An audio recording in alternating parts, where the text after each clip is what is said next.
If you have questions or suggestions for future podcasts, please submit them in the comment section below. Don't forget to like, share, and subscribe. Expressive Individualism. Hi, I'm Dave Arnott, the Christian Economist. Homo economicus is a Latin term that explains what happens when humans are reduced only to economic maximizers. Unfortunately, we are headed toward that eventuality at a frightening speed. It's explained in maybe the best book I've read this year, titled The Rise and Triumph of the Modern Self by Carl Trueman. Throughout the book, he continually asks how a person can say, "I'm a woman trapped in a man's body."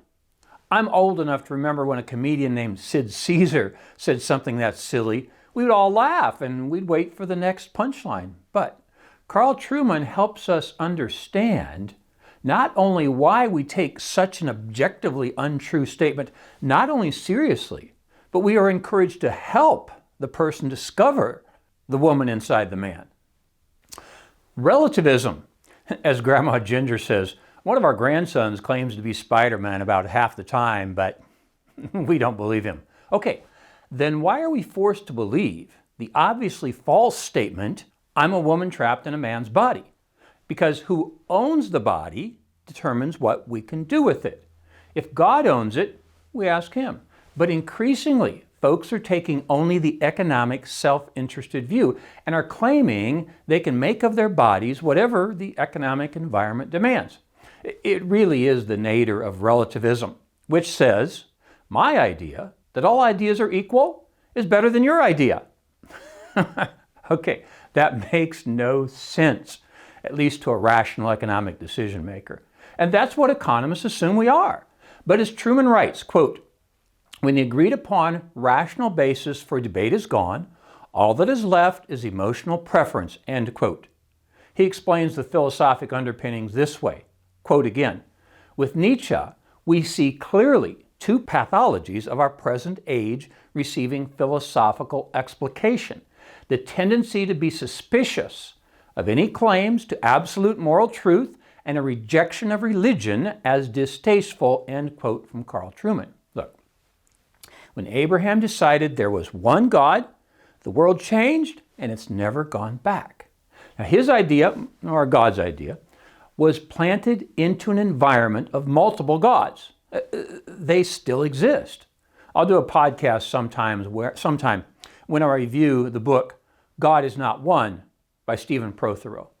For brevity's sake today, let me just summarize that the one God believers, monotheists as they're called, started with Judaism, which fathered the other two popular monos, Christianity and Islam. Now, the world's 5 major religions are rounded out by 2 polytheist belief systems, Buddhism and Hinduism. So, what Trueman's helping us understand here is that expressive individualism is when each person is their own God. Well, people have tried that since Eve. The serpent told her that God didn't want her to eat the apple because then she would become God. So, tricky little guy, that serpent. And he never takes a day off. He's still encouraging people to try to become their own God.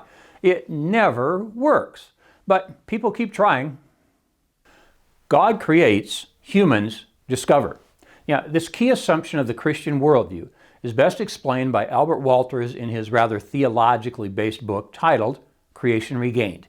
He says that God created the world, and our job as humans is to discover his creation. He writes, quote, "There are 2 kinds of laws of nature, laws of norms.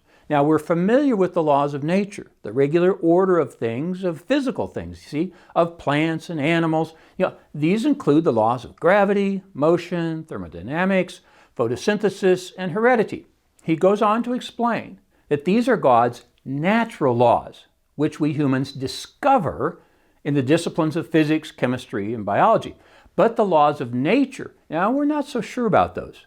These include the social sciences like psychology and economics, which we call norms. Now the problem is this: humans are trying to take God's place by creating instead of discovering.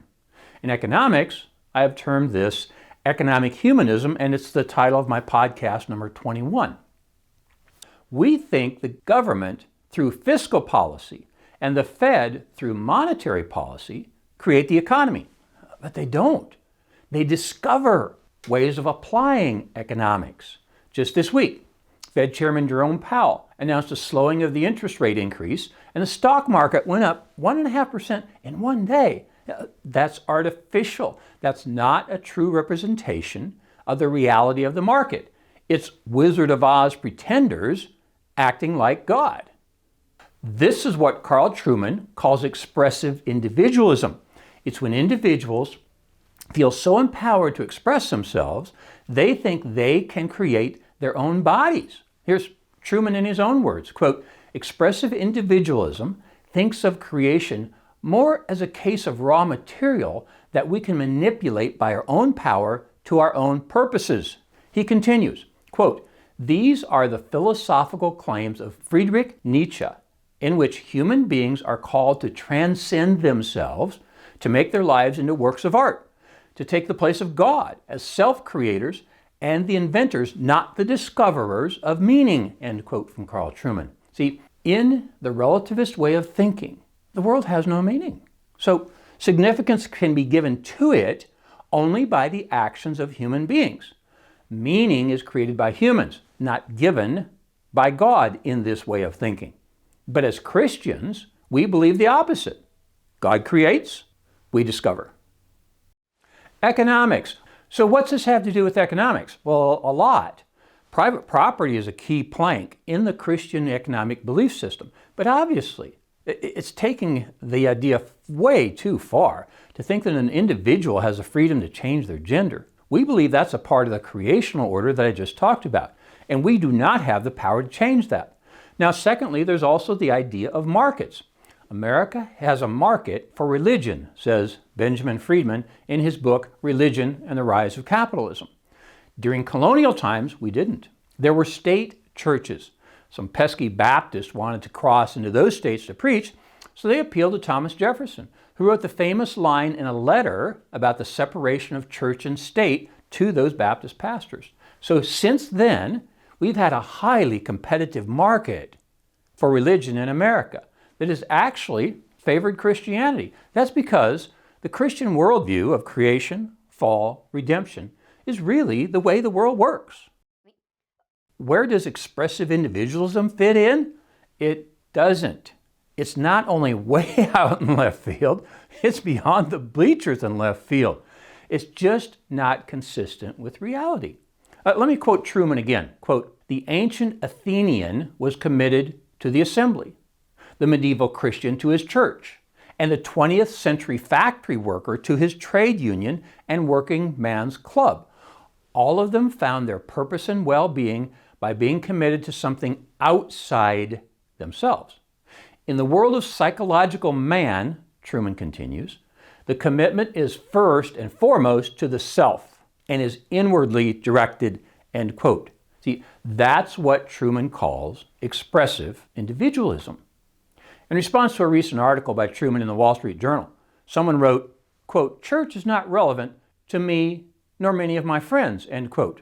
I responded, "Oh, so it's all about you, hey? Isn't it?" See, this is so clear. Serving yourself makes you unhappy.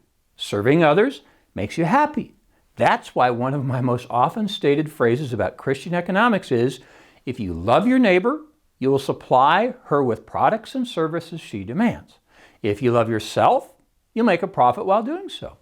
Note that Trueman is making an accurate description of the current world, where people only serve themselves in what he calls expressive individualism. The present, not the future. John Maynard Keynes said, "In the long run, we're all dead." Now, I've unpacked the self-serving assumption of that statement in previous podcasts, so I won't do it today. But here's how the ideas of Keynes are inherent in postmodernity, as explained by Trueman, as I'll quote again. Quote, "Expressive individualism focuses on the present, on the here and now. One of the pathologies of our present age is that the pleasure of the instant, the psychological satisfaction of the individual in the here and now, has become primary in how we think about human purpose," end quote from Trueman. So, young women, are encouraged to chop off their breasts because in the present moment, they might feel like a boy. They're not able to delay gratification. Our world is really starting to look like the brave new world described by Aldous Huxley, a place where life is lived mostly for the present. Now, delayed gratification might be the best predictor of economic success. It's explained by Walter Mischel in his book, The Marshmallow Test, and produced in more practical form in a very good book by Warren Farrell titled The Boy Crisis. His summary conclusion is that it takes boys longer than girls to gain self-control, so they fail at their academic studies at a higher rate than girls. Political freedom. There's a libertarian buried deep inside of me, but the more I study Christian economics, the deeper it gets buried. The assumptions of unlimited human freedom, they're good in theory, but they don't work in the real world where we have to get along with others. Guns are probably a good example. I think the discussion is mostly political grandstanding. Look at both ends. Everyone agrees that people should be allowed to own a BB gun, but no one thinks we should be able to own a bazooka that could shoot down a low-flying airplane. Regulations will move the needle a little left or right, center, but we don't want to go to either end. Drugs are probably another good example. Everyone agrees that we should be able to own aspirin, but probably no one thinks we should be able to obtain fentanyl without a prescription. The needle moves a short distance back and forth in the middle, and maybe it takes in marijuana, okay, but it's not that big a movement.